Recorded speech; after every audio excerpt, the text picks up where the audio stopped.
మీ గోధుమ మొక్క పువ్వు కాసేసిందట. నీ హ్యాపీ ఏంటంటే అన్నది పూయలేదని హ్యాపీయా, నీకు పువ్వు పూసిందని హ్యాపీయా? నీకు హ్యాపీగానే ఉంది, అన్నది పూయలేదని అది కూడా హ్యాపీగానే ఉంది కదా. అది పూలు పోసి నీళ్లు పోసి పోసి చెట్టు ఇచ్చేసిందండి. హ్యాపీ ఇలా చూడు, హ్యాపీ, ఫుల్ హ్యాపీయా.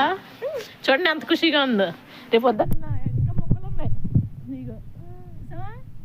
నువ్వు మీ ఇంటికి ఇల్లు కట్టుకున్నాక ఇలా గార్డెన్ పెంచుకోవాలి. అయ్యో మొక్కలు ఇన్ని ఉన్నాయంట.